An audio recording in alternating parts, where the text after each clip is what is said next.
Hi class, in this video I am going to briefly go over the syllabus and I am also going to show you the best way to navigate the course. So once you click on our course, you will find some quick links to certain areas in the course. The first one takes you to the first module, which has a getting started page that contains important information. The second link takes you to the syllabus. The third link takes you to all of the modules, and then the last link takes you to my office hours. If you would like to meet with me during office hours, please go ahead and email me, or you can call me and we can go ahead and set up a time that works for both of us. Office hours are conducted through Zoom. However, I am teaching a class in person, so if you would like to meet in person, that can be arranged as well. So let's go ahead and take a look at the syllabus first. The syllabus contains important information as well. However, you can go ahead and go through that on your own. One of the things I do want to mention is that this course is obviously called, the theme of the course is the border experience, which means that we are going to be focusing on the US-Mexico border and particularly how it is portrayed in the media, literature, art, and society. And I do want to mention that the goal of this class is to show an appreciation for the border. As somebody who was born and raised along the US border, specifically El Paso, I have a deep appreciation for the culture. I think it's very unique. And when I designed this course, my goal was to show that there is more to the border than what we see in the news. Of course, violence and immigration and smuggling, those are issues that happen along the border, but the border is much more than that. There's so much more to the border than just, unfortunately, the violence and all of those things that happen. So hopefully with this course, you can learn a little bit more about the border, and hopefully those of you who are also from the US-Mexico border, you can share your experiences, through our discussions and assignments. I also want to mention that, because it does deal with two cultures, two countries, some of the readings do contain Spanish words. So if you do have, if you're not fluent in Spanish, that's okay. I do provide translations for some of the songs that we go over. As far as other text, you can understand what they are saying through the context. But if you ever have any issues with the language, please go ahead and email me and I can go ahead and explain the text to you. I can go ahead and translate it as best as I can. I am a native Spanish speaker, but even then it's sometimes things get lost in translation, so things do not translate necessarily the same. So like I said, I will do my best to translate the work, the text, and do it justice if you have trouble understanding the Spanish wording. So definitely go ahead and take a look at the student learning outcomes, the prerequisites. I do list the assignments that we are going to be doing, and basically we have reader responses, discussion questions, and quizzes. Those are our weekly assignments. And then we also have the profile essay, which is going to be an essay that describes the place in El Paso. We also have a brochure essay, which is going to sort of serve as like a tourism brochure where you encourage people to visit El Paso. And then we are also going to have a final research paper that is going to be a cause and effect paper. So you're going to pick a topic from So you're basically going to pick a topic that focuses on an issue that is going on in the US-Mexico border, and you're going to do research and try to explain some of its causes and some of its effects on the border area. And of course, there's specific discussions for all of these assignments. So please make sure that you go to the Canvas page for specific and detailed instructions. As far as Canvas, this is an online course, so you want to make sure that you are familiar with Canvas. Everything is done through Canvas, so it's important that you have reliable access to a computer and reliable access to a internet connection. In case you don't, DACC does have computer labs at every one of its campuses, so you can go ahead and use the computers and internet there. Please keep in mind, however, that computer malfunctions and Wi-Fi issues do not count as excused absences, so work is not going to be excused just because you had a computer malfunction or internet malfunction. I do leave assignments open one extra day just in case there are any issues with Wi-Fi or anything like that, but Canvas still counts those assignments as late. And something to keep in mind is that the discussions are done in a live forum, so those cannot be submitted late nor will they be accepted late. So discussions are the only assignments that I do not leave an extra day open. As far as attendance and late work policy, I do not accept late work unless, of course, there is an emergency or you're going through some sort of personal issue or there is some sort of conflict that you're dealing with. Then, of course, I will make an exception. But it has to be something, that is preventing you from doing your work. We do want to keep in mind that like scheduling conflicts such as, getting out of work late or having to work, those don't necessarily constitute as emergencies. So you want to make sure that you make arrangements for the course. It's online. Canvas is available 24/7. So that's why scheduling issues or having to work, those don't necessarily count as excused emergencies. However, for everything else, I am a pretty understanding person. So please just make sure that you let me know what's going on and then we can go ahead and make arrangements. However, please keep in mind that there's only so many accommodations and arrangements that I can provide. At the end of the day, we all have to meet a deadline. I have to submit grades by the end of the semester. And, I know that sometimes we go through things that are very consuming and, we just don't have the energy or sometimes we just can't get through a specific situation. And I know that school takes a back seat. And I wish sometimes that I could give you more time, but because the semester has a specific end date, there's only so much time that I can give you. And there's only so many assignments that I can let you make up. So I do try to be as understanding as possible, but just keep that in mind that, sometimes I've had students who are grieving and, it goes all the way through the end of the semester and I have to tell them, the semester ends tomorrow. Can you submit the paper, the assignments now? And like I said, I wish I could give you all the time in the world, but we do have a deadline.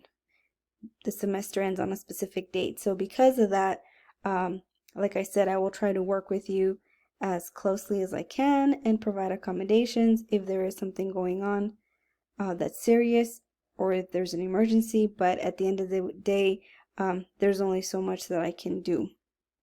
But it's very important to stay in constant communication if something like that does happen. As far as courtesy, we do discuss controversial issues, which are basically issues that are open for debate. So please make sure that you are respectful. Obviously, with the U.S.-Mexico border, politics do come into play. So again, please make sure that you are respectful. Avoid racist comments. It's okay to disagree, but don't use hateful or racist comments if you disagree with someone. On the other hand, if somebody disagrees with you, please don't take it personally. It just means that they disagree with you on the issue. But of course, I do monitor the discussions and I am part of the discussions. Even if I don't post anything, I do look at them. So if anything pops up that is not appropriate, I will go ahead and contact that person privately. And as far as the language, like I mentioned, some of the language is in Spanish and there might be some language that might be deemed offensive by some. So just please keep in mind that these are used in a specific context. People are trying to tell their stories and a lot of times their stories might contain, you know, words that might be considered racial slurs or anything like that. Of course, I made sure to not include anything that's offensive, but, you know, for example, the term wetback, some people might consider it very, very offensive, but there are some of the readings that use that term, or they might use the Spanish term, which is mojado. So just, you know, like I said, it might be deemed offensive, but it's used in a specific context where people are telling their story. Like, for example, they might say that they were called a wetback, and they're expressing the pain that they went through because they were called this. So even though it's a racial slur, it is the person's story that they are telling. So I try to not pick readings that contain a lot of racial slurs, but like I said, when you're dealing with the US-Mexico border, politics come into play, race comes into play. So just please keep that in mind, that there is a context behind it. And if you do have an issue with some of the words, please contact me and we can go ahead and discuss it, and we can discuss the context that it is being used. Because like I said, I picked readings that are not meant to be directly offensive, but rather they are trying to express the pain that they have felt because of these racial slurs. And we do have tutoring available. Tutoring is available for all students. You can have in-person tutoring or online tutoring. If you are interested in online tutoring, please make sure that you let me know so that I can contact the tutor coordinators and they can add you to the Canvas course page, because tutoring is handled through the Canvas course page. They have their specific Canvas page that they can add you to. So here we have the important dates, and then here we have the schedule. As you can see, it is organized weekly, so you can go ahead and see what the readings are and then the assignments for that week as well.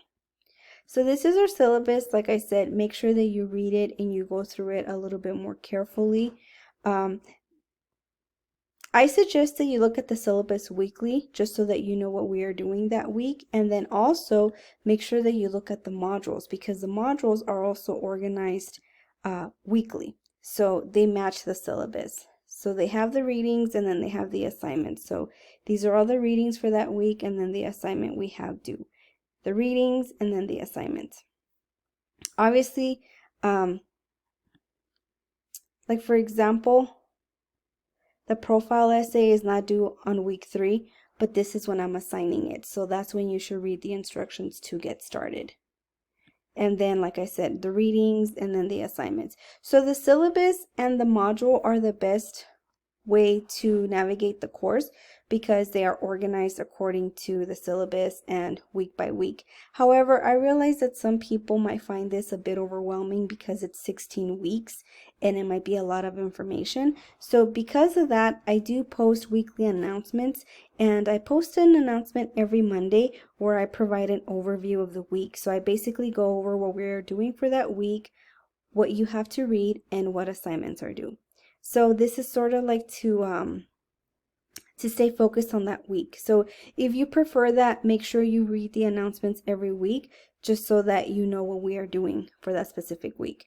But you should still look at the syllabus and the modules just to see what's coming up. Also, in the announcements, I might post updates, or if there was a glitch on Canvas, or if I'm uploading a new file or a new resource or a new video, I will go ahead and let you know through announcements. I also post extra credit opportunities through the announcements. And basically, extra credit means events. So there's certain events that like workshops and things like that are presented by the Academic Readiness Center. I encourage you to go, and if you write a summary over the workshop, you get 10 points extra credit. So of course, all of that information I will go ahead and post under announcements. So please make sure that you review those announcements every Monday. When it comes to the extra credit, I post those randomly as I receive the information for the event. So after you've read the syllabus, you want to make sure that you go to the course introduction module, and there you will see that we have this video, And then we also have other important information like grading, how to submit an assignment, plagiarism, things like that. So if you have any questions like on how to submit an assignment, you can go ahead and watch this video. This video talks about Turnitin, which detects plagiarism. But of course, if you are not familiar with Canvas and you want to go ahead and learn how to use it more in depth, then I suggest that you sign up for one of the Canvas trainings. So definitely go ahead and read this information. And then also make sure that you review the first week's module because I have other information in there as well. So we were just here in the introduction to the course page, but I also have a rubric for the reader responses. And something else to point out is the Office 365 free download. In case you don't have Microsoft Office, like you don't have PowerPoint or Microsoft Word, you can definitely go ahead and download it for free to one of your computers. You can also use Office 365 online, but I think it's better to download it because once you download it, you can use it like if you had purchased it. It's downloaded to your laptop and you can save it to your laptop or to your computer. You can save it to a USB. Whereas when you use it online on the cloud, you need the internet and you need to save it on the cloud. But if you download it, you can save it to a USB and you don't necessarily need the internet to use Microsoft Word or PowerPoint. So I definitely recommend that you can use, I definitely recommend to download it because you do need Microsoft Word for the essays and the reader responses that we're going to be completing in this course. I also show you how to set up notifications on Canvas. When it comes to setting up notifications on Canvas, the first thing you need to do is to download the Canvas app to your phone. I show you how to do it on the computer, and then I also show you how to do it on your phone. And you can set up announcements, you can set up grades, you can set up notifications for assignment due dates. So I really recommend that you download the app and set up notifications because it's a great way to keep you involved, and it's also a great way to keep you on task because online classes are all about staying on track on your own. So definitely go ahead and set up the notifications. Going back to that module, I also have some information on Zoom and the Netiquette guidelines and some of the extra credit options that I offer. I explained that a little bit more in depth here. And we also have a general help and questions forum. And basically what this is for, it's for general questions. If you have personal or individual questions, this is not the place. Just go ahead and email me. But if you have a general question about a reading or a file or about an extra credit assignment, you can go ahead and post it here and I can reply or other people can reply. This concludes the video. I hope that it was helpful. Of course, I still encourage you to go over the syllabus on your own more in depth. I also encourage you to explore the course by clicking on the tabs and, just exploring because that's the best way to become familiar with Canvas and the course, to just explore on your own. But like I said, the best way to navigate the course is through the modules. If you have any questions, please let me know and I will be glad to answer any questions or concerns you might have.